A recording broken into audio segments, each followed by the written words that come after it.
اللہ رب العالمین نے اس بات کو اجاگر فرمایا ہے کہ رسول اللہ صلی اللہ علیہ وآلہ وسلم کی ذات گرامی ایک کامل نمونہ ہے ہر اس شخص کے لیے جو روز آخرت پر ایمان رکھتا ہے، یعنی جو مسلمان ہے اس کے لیے حتمی اور فائنل جو حیثیت ہے وہ رسول اللہ صلی اللہ علیہ وسلم کے اسوہ حسنہ کی ہے۔ حضور انور صلی اللہ علیہ وآلہ وسلم نے اپنی جو دعوت و تبلیغ کا آغاز فرمایا تو یہ عمر مبارک 40 برس جب ہوئی تو اس وقت فرمایا۔ اس سے قبل جو 40 برس کی حضور انور صلی اللہ علیہ وآلہ وسلم کی حیات طیبہ ہے، ہمارے لیے وہ بھی ایک کامل نمونہ ہی ہے۔ اس لیے یہ بات جاننا ازحد ضروری ہے کہ جس وقت جناب نبی کریم صلی اللہ علیہ وآلہ وسلم نے اعلان نبوت فرمایا تو بہت لمبی چوڑی تفصیلات بیان نہیں فرمائیں، بلکہ چند ایک باتوں پر اکتفا فرمایا۔ اور میں اکثر دوستوں سے یہ بات عرض کیا کرتا ہوں، ہمیں جو یہ لگتا ہے کہ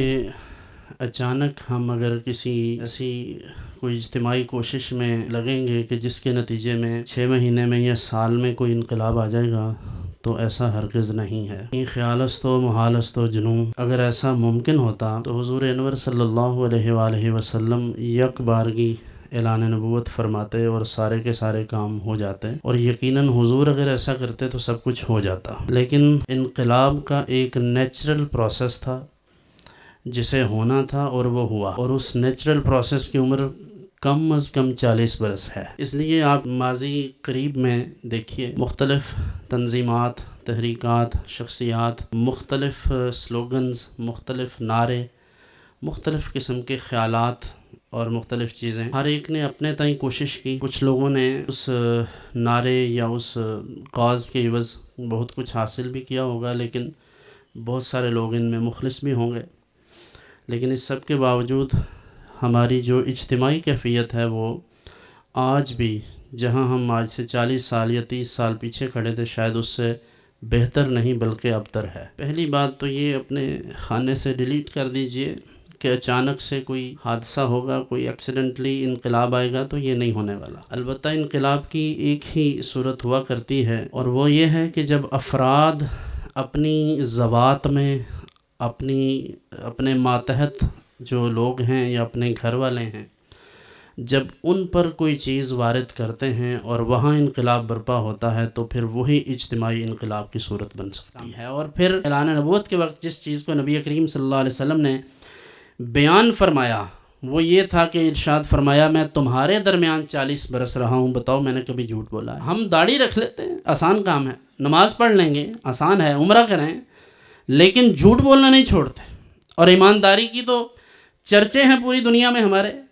یہ کرونا کے دنوں میں 5 روپے والا ماسک 100 روپے میں ملا ہے، لیکن اس پر بھی طرفہ یہ ہے کہ اسی پیسے سے عمرہ بھی کریں گے ہم، اتنی ڈٹائی کے ساتھ۔ دیکھیں یہ مہنگائی بڑھتی ہے، ساتھ ساتھ باقی چیزیں بھی بڑھ جاتی ہیں، لیکن عجیب بات یہ ہے کہ 15 روپے یا 20 روپے کوئی چیز مہنگی ہو مارکیٹ میں، تو دکاندار حضرات یا جس کے اختیار میں جو بھی ہو، کوئی پیٹرول پمپ والا ہے، سبزی والا ہے، کپڑے والا ہے، XYZ کچھ بھی، وہ سمجھتا ہے کہ 15 کی بجائے 30 روپے بڑھانا میرا حق ہے۔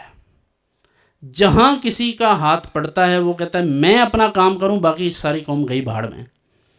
جب آپ کے اندر یہ احساسات ہیں اپنے دوسرے بھائیوں کے لیے، تو پھر آپ لگے رہیں ٹرک کی بتی کے پیچھے، پھر کچھ بھی بدلنے والا نہیں ہے یہاں۔ اسی لیے میں رو رہا ہوں کہ نعرے لگانے سے کچھ نہیں ہوگا۔ آپ کے کردار میں اتنی طاقت ہوتی، آپ کی خاموشی میں اتنی طاقت ہوتی، تو اب انقلاب آ چکا ہوتا۔